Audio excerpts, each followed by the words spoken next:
lukanya cukup parah, bukan hanya sekedar pemukulan. Menjenguk waktu masih di Permata Hijau itu, kalau yang saya saksikan sendiri itu memang bagian wajah ya dan kepala di bagian kanan itu memang sangat parah.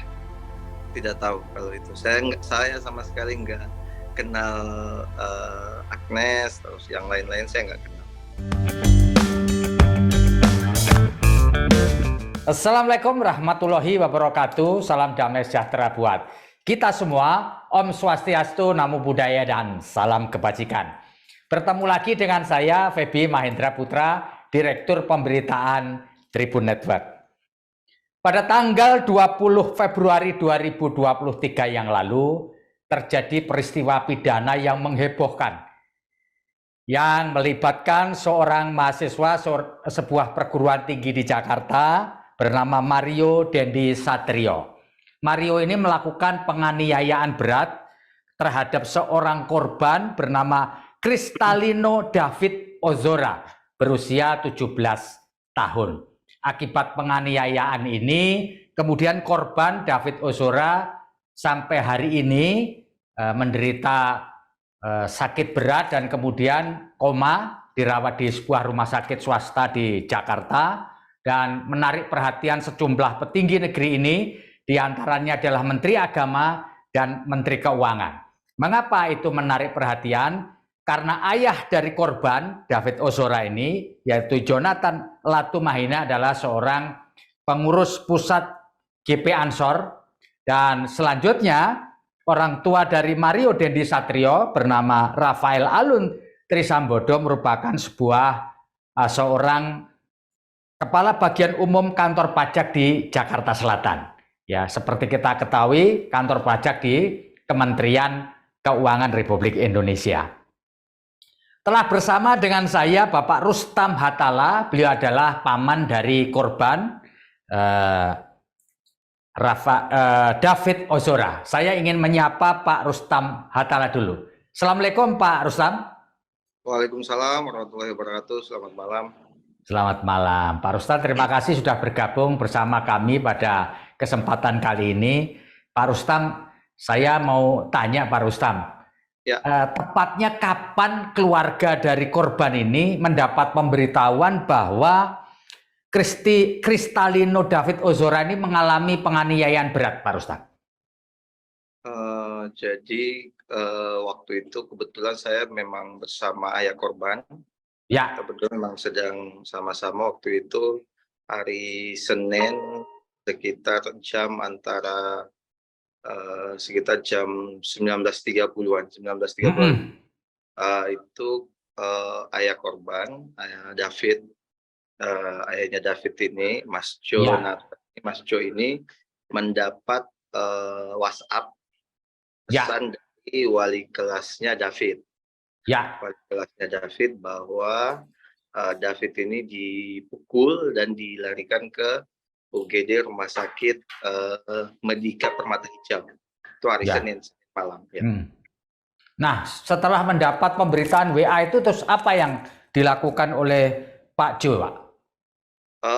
Langsung saat mendengar kabar itu juga langsung ayah korban langsung menuju ke rumah sakit. Langsung memastikan informasi tersebut karena wali kelas itu juga menyertakan nomor orang tua dari temannya David yang mengantar David ke rumah sakit. Ya. Apa yang didapati Pak Jo ketika sampai di rumah sakit, Pak Rustam? Saya kurang tahu pasti ya, tapi karena saya waktu itu yang langsung ke rumah sakit itu Joe sendiri, tidak saya dampingi. Ya. Jadi saya hanya diberitahu bahwa lukanya cukup parah, bukan hanya sekedar pemukulan. Gitu. Ya. Jadi lukanya cukup parah. Pak Rustam, sebagaimana Anda ketahui, yang sudah menjenguk korban sekarang itu siapa saja, Pak? Dari pejabat atau setingkat menteri kita yang telah menjenguk korban di Rumah Sakit Mayapada, Pak? Tadi pagi memang jam 11 itu memang David ini dijenguk oleh sebenarnya David tidak bisa dijenguk ya, karena dia ada Ya, di jadi ada Ibu Sri Mulyani tadi juga datang jam 11 siang, kemudian karena ya, Ibu Sri Mulyani datang atas inilah apa namanya, kira-kira bentuk simpati lah dari ya, seorang ibu yang kira-kira kalau menyaksikan atau melihat kondisi David seperti itu. Kemudian ada juga Gus Yakut, Menteri Agama, ya, itu sebagai keluarga besar dari Gerakan Pemuda Ansor, tentunya Ketua Umum Gerakan Pemuda Ansor, gitu. ya. Pak Rustam bisa diceritakan kondisi terakhir dari David, Pak? Alhamdulillah ini sekarang juga memang kebetulan saya sedang berada di rumah sakit.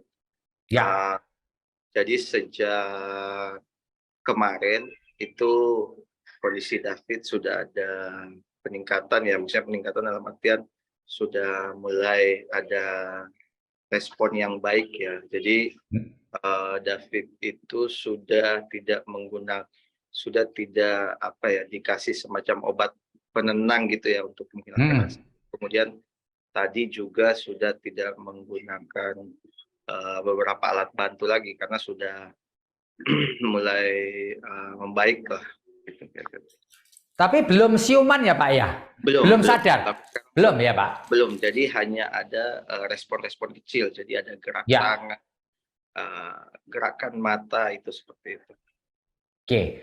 Pak Rustam, menurut keterangan dokter sebenarnya luka yang paling parah itu dialami di mana, Pak?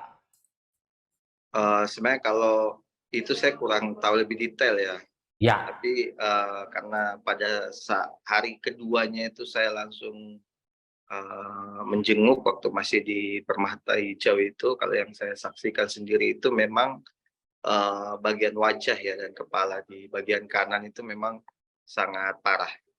ya. Bisa diceritakan, Pak, seberapa parah kondisi waktu Pak Rustam menjenguk di Rumah Sakit Permata Hijau itu, Pak? Ya dalam keadaan koma, jadi dalam keadaan koma, tidak merespon, terus beberapa kali kejang seperti itu. Apakah wajahnya juga mengalami luka-luka, Pak? Oh iya, ya. Di Wajahnya sebelah mana, Pak, yang mengalami luka-luka, Pak? bagian kanan, Oh, bagian itu, kanan ya. ya. Pak, apakah keluarga korban juga sudah melihat video yang beredar di sosial media mengenai penganiayaan itu, Pak? Sebenarnya saya sih berusaha untuk menghindari keluarga korban untuk melihat. Oke. Tapi Bapak sendiri sempat melihat video itu, Pak? Ya, Sempat ya, Pak, ya, melihat ya? ya. Tapi Pak, tidak apa saya selesaikan karena saya anggap ketika ini melihat video itu, Pak, apa yang Bapak rasakan, Pak? ya tentu emosi ya, emosi. Ya. Pasti tidak menyangka lah bahwa seperti ini ya kejadian. Gitu ya, Pak ya. Pak Rustam, bisa diceritakan apakah keluarga atau ayah kandung dari Mario Dendi Satrio ini sempat menemui keluarga korban, Pak? Setahu saya bertemu, tapi waktu itu saya tidak ada di rumah sakit. Pada saat itu memang Ya. saya sedang Bertemu ya, Pak. Menurut informasi yang Bapak terima, apa isi pertemuan itu, Pak? meminta maaf ya. Jadi meminta maaf dan setahu saya pertemuan itu saat ibu pelaku kalau tidak salah waktu itu ketemu minta maaf dan sudah dimaafkan sama ayah. Oke, sama. Jadi ibunya yang bertemu kepada Pak Jonathan ya, Pak ya? Ayah David. Ya, Pak. Kalau boleh saya tahu, Pak, apakah selama ini keluarga korban, keluarga pelaku atau tersangka berjanji untuk membantu biaya perawatan dari korban, Pak? Saya tidak tahu ya, saya tidak tahu soal itu. Oke.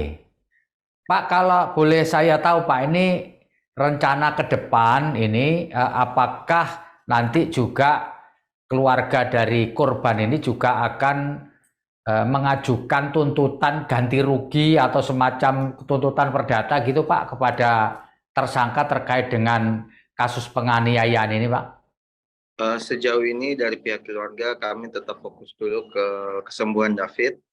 Ya. Segala permasalahan hukum itu sudah kami serahkan sepenuhnya ke LBH GP Ansor yang mendampingi.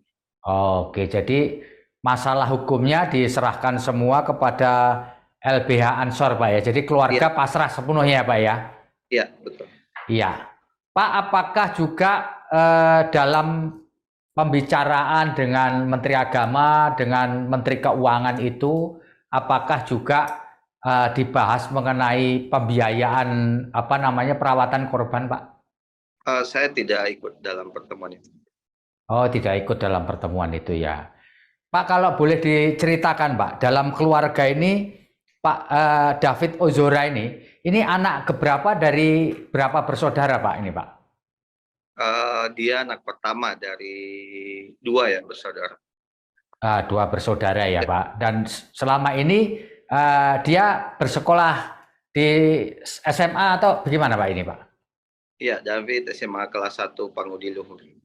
Oh, Pangudi Luhur. Pak, boleh diceritakan, Pak, sepengetahuan Bapak apa hubungan David ini dengan seorang perempuan bernama Agnes, Pak? Bapak tahu nggak hubungannya apa? Saya tidak tahu kalau itu. Saya sama sekali nggak kenal Agnes, terus yang lain-lain saya nggak kenal. Ya, apakah Pak Rustam juga pernah mendengar sebelumnya nama Mario Dandi Satrio ini, Pak? Sama sekali nggak, baru tahu setelah kejadian. Oh, jadi baru tahu setelah kejadian ini ya, Pak ya. Pak, kalau boleh tahu, begitu kondisinya semacam ini, Pak, apa yang dirasakan oleh pihak keluarga, terutama oleh Pak Yonatan Latumahina, Pak? Ya, tentu terpukul, emosi. Jadi pasti inilah apa yang pasti dirasakan semua ayah ya ketika anaknya dilukai. Oh gitu ya, Pak ya. Ya. Tapi kemudian Pak Jonathan memutuskan untuk memaafkan pelaku atau tersangka atas permintaan dari kedua orang tuanya, gitu ya, Pak ya? Iya, setahu saya dia menyampaikan itu di sosmednya dia. Oke. Pak, apakah keluarga juga tahu bahwa orang tua dari Mario Dandi Satrio ini adalah seorang pegawai atau pejabat di kantor pajak, lalu kemudian atas perbuatan ini kemudian si ayah korban ini dicopot dari jabatannya dan kemudian memilih mengundurkan diri sebagai aparatur sipil negara, Pak? Iya, kita tahu dari media. Dari media ya? Iya. Terus apa, Pak, ya reaksi dari keluarga korban, Pak? Apa biasa saja atau menyerahkan semua itu? Sampai sekarang kita tetap fokus ke David aja kita, jadi urusan perkembangan kasus ini secara hukum atau efek-efek lainnya kita tidak sedang fokus ke situ lah. Ya kita karena David sampai sekarang juga belum sadar, belum semuanya kita tetap fokus ke David. Ya. Mungkin itu ya, Pak ya. Ya, Pak Rustam, apakah sampai saat ini pihak keluarga belum dimintai keterangan oleh penyidik kepolisian, Pak? Gimana, Pak? Apakah hingga saat ini keluarga dari korban sudah dimintai keterangan oleh polisi, Pak? Oh, sudah. Saya kebetulan karena saya yang membuat laporan dan saya sudah menyampaikan keterangan ke polisi. Oh, jadi Pak Rustam sudah memberikan keterangan ke penyidik kepolisian Polres Jakarta Selatan, Pak? Saya yang membuat laporan ke polisi. Oh, itu kapan, Pak, tepatnya? Masih ingat, Pak, laporan polisinya? Hari Selasa. Oh, hari Selasa. Tadi 1 hari setelah peristiwa ya, Pak ya? Iya, betul. Iya. Apa yang Bapak jelaskan kepada polisi pada waktu memberikan laporan, Pak? Ya, sesuai dengan yang saya ketahui. Ya. Tentang kejadian. Apa yang maksud saya bisa diceritakan, Pak? Apa yang Bapak ceritakan kepada penyidik atau polisi di Polres Jakarta Selatan, Pak? Ya, ini soal pertama kali bagaimana kita dengar kabar David. Jadi seperti yang Bapak ceritakan di depan tadi ya, Pak ya? Iya, betul. Iya. Pak, kalau boleh tahu, Pak, keluarga besar dari Jonathan Latumahina ini apakah semua kemudian berkumpul begitu untuk menunggui atau menguatkan dari Pak Jonathan begitu atau gimana, Pak? saat ini itu hanya Joe sama istrinya, kemudian kalau keluarga dekatnya kadang datang, nanti bergantian dengan saya. Oke, jadi hanya Pak Jo, istrinya dan keluarga dekat saja yang Iya.